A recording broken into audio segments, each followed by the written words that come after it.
ಇದೆಲ್ಲ ಕಿಟ್ಟಿ ಎಲ್ಲ ಹೊಡೆದಾಕವ್ರೆ. Full ready ಮನೆಗಳು ಇದು ಎಲ್ಲ. ಇಲ್ಲಿ ಗಾಂಜಾ ಹೊಡಿತಾರೆ. ಇಲ್ಲಿ ಏನೂ ಇಲ್ಲ, ಗೋಡೆಗಳು ರೆಡಿ ಮಾಡಿ ಏನು ಪ್ರಯೋಜನ? ಜನಗಳಿಗೆ ಆಗ್ತಾ ಇಲ್ಲ ಇರಲ್ಲಕ್ಕೆ. ಮೋಟ್ರುಗಳು KTM ಮಾಡ್ಬಿಟ್ಟವ್ರೆ, ವೈರಿಂಗ್ ಕೆಲಸ ಮಾಡ್ಬಿಟ್ಟವ್ರೆ. ಕಾರ್ಯಾಚರಣೆಗಳೆಲ್ಲ ನಡೀತಾವೆ ಸರ್. ಇವಾಗ ಗಾಂಜಾ ಮನೆಯಲ್ಲಿ ಇರೋರು ನಾವು ಇಲ್ಲಿ ಬಂದಿದ್ದೀವಿ. ಇಂಜೆಕ್ಷನ್ ಎಲ್ಲ ಎಲ್ಲ ಇಂಜೆಕ್ಷನ್ ಯಾರು ಬರ್ತಾರೆ 5 ವರ್ಷದಿಂದ ಗಾಂಜಾಗಳೆಲ್ಲ ನಡೀತಾವೆ ಇಲ್ಲಿ. ಬಾಡಿಗೆಗಳು ಕಟ್ತಾ ಇದೀವಿ. ಮನೆಗಳು 25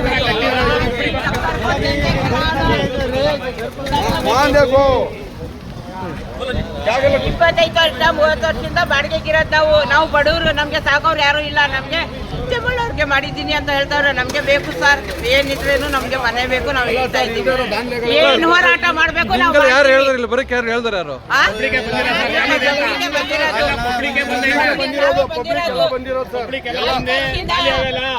ಯಾರು ಯಾರಿಗೂ ಮನೆಗಳಿಲ್ಲ ಸರ್, ಎಲ್ಲ ಬಾಡಿಗೆಗಳು ಕಟ್ತಾ ಇರೋದು.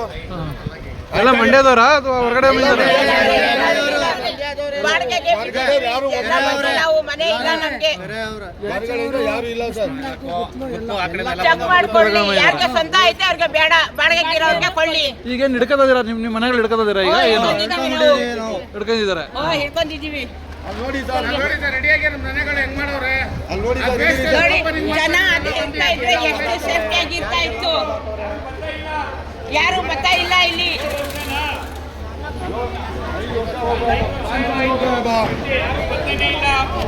ಯಾರು ಕೇಳೋರಿಲ್ಲ, ಹೇಳೋರಿಲ್ಲ. ಯಾರೋ ವ್ಯಾನ್ ಹೊಡಿತಾನೆ, ಯಾವಾಗೋ ಕರ್ಕ ಬರ್ತಾನೆ, ಎಲ್ಲೋ ಹೋಯ್ತಾನೆ. ನಾವು ಮಾಡ್ತೀವಿ ಸರ್, ನಮ್ಗೆ ನಾವು ಮನೆ ನಾವು ಹಾಕಿದ್ದೀವಿ. ಈಗ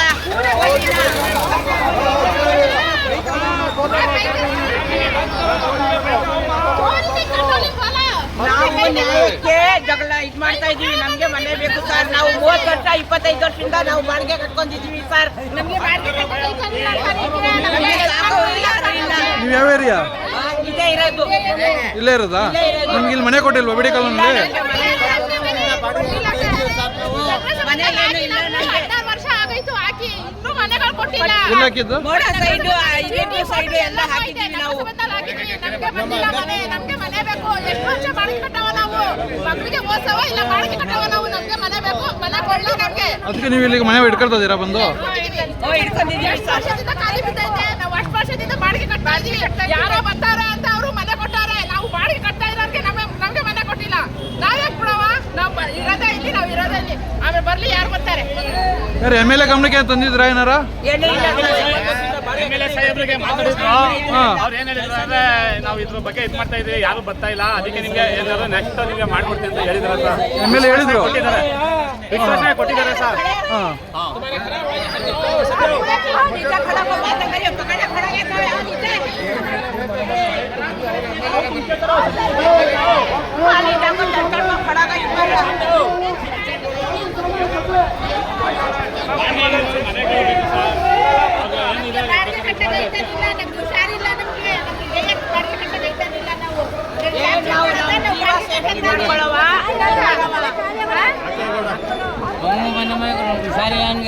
ಇಲ್ಲೇ ಮನೆ ಗೊತ್ತಿಲ್ಲ ಎಲ್ಲರಿಗೂ ಮನೆ ಅದೇ, 3 ಮನೆ ಅದೇ.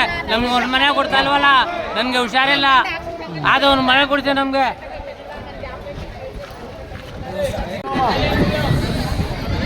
ಸ್ಲಮ್ ಅವ್ರಿಗೆ ಅಲಾಟ್ ಆಗಿರೋದು ಗೊತ್ತು, ನಿಮ್ಗೆಲ್ಲರೂ ಗೊತ್ತಿರೋ ವಿಚಾರ.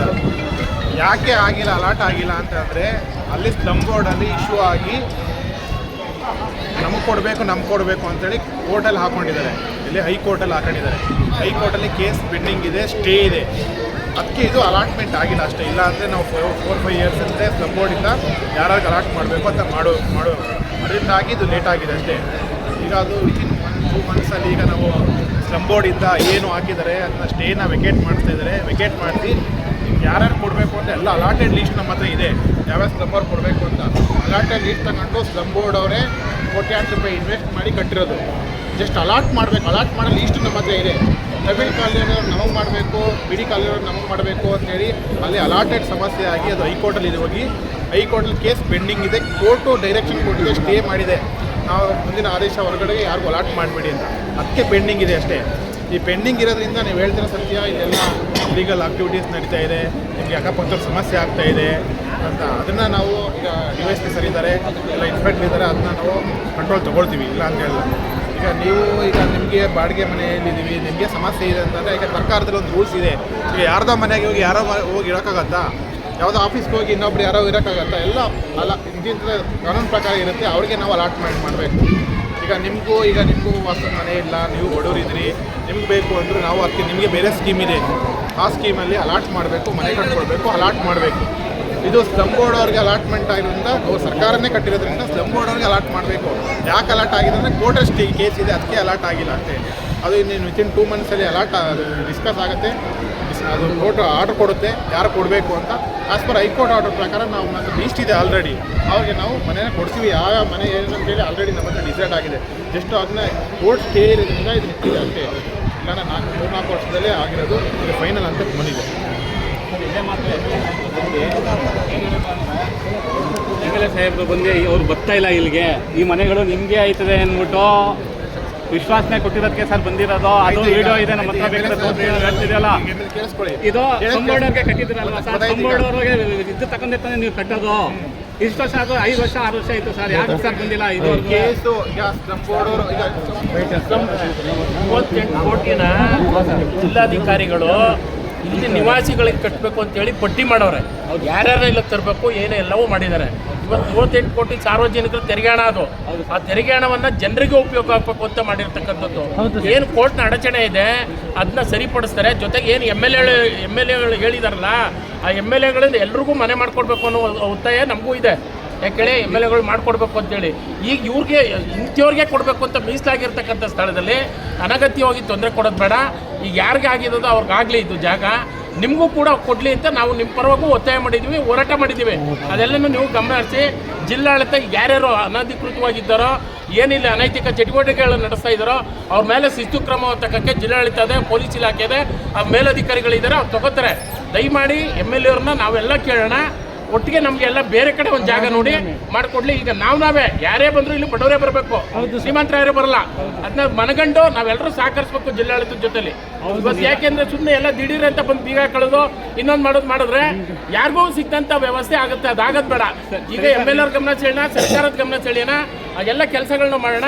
ಈಗೇನು ಜಿಲ್ಲಾಧಿಕಾರಿಗಳು ಮಂಜುಶ್ರೀ ಅವರು 38 ಕೋಟಿಯನ್ನು 576 ಮನೆಗಳನ್ನ ಕಟ್ಟಿದ್ದಾರೆ. ಆ ಕಟ್ಟಿರೋ ಉದ್ದೇಶನ ಜಿಲ್ಲಾಸ್ಪತ್ರೆ ಜಾಗಕ್ಕೆ ಬೇಕು, ಅಲ್ಲಿರ್ತಕ್ಕಂಥವ್ರನ್ನ ಇಲ್ಲಿ ಸ್ಥಳಾಂತರ ಮಾಡಬೇಕು ಅನ್ನೋ ಉದ್ದೇಶದಿಂದ ಕಾದಿಂದ ಹೋರಾಟ ಮಾಡ್ಕೊಬರ್ತದೆ.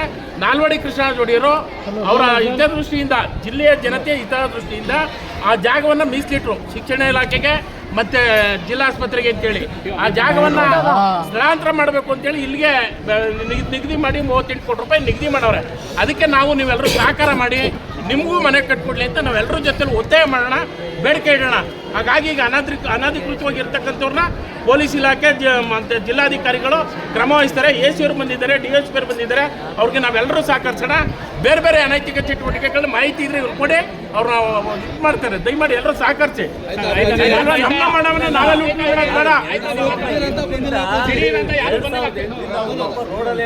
ನೀವು ಹೇಳಿದ ನಿಮ್ಮ ಮಾತು ಒಳ್ಳೇದು. ಒಂದು ನಿಮಿಷ ಹೇಳ್ತೀನಿ ಸರ್, ನೀವು ಹೇಳಿದ್ದು ಒಳ್ಳೇದು ಸರ್. ನಾವು ಇವತ್ತು ಏನು ಬಂದಿಲ್ಲ ಸರ್, ಇದು 5 ವರ್ಷ ಆಯಿತು ಸರ್. ಇದು 5 ವರ್ಷ ಆಯಿತು, 5 ವರ್ಷ ಆಯಿತು. ಜನಗಳಿಗೋಸ್ಕರ ಇದು ಮಾಡಿರೋದು. ಏನು ಗೊತ್ತಾ ವಿಷಯ ಹೇಳಿದ್ದು?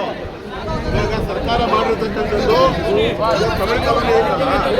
ತಮಿಳ್ ಕಾಲೋನಿ ಜಾಗದಲ್ಲಿ ಮೆಡಿಕಲ್ ಕಾಲೇಜ್ಗೆ 18 ಎಕರೆ ಜಾಗ ಬರಬೇಕು. ಅದು ಆಯ್ತಾ? ಆ ಜಾಗ ಅವ್ರು ಬರಬೇಕು, ಮೆಡಿಕಲ್ ಕಾಲೇಜ್ ಬರಬೇಕು ಅಂತ ಹೇಳಿ 2008 ಮಂಜುಶ್ರೀ ಅವ್ರು ಕಟ್ಕೊಟ್ಟಿದ್ದಾರೆ. ಎಷ್ಟು? 570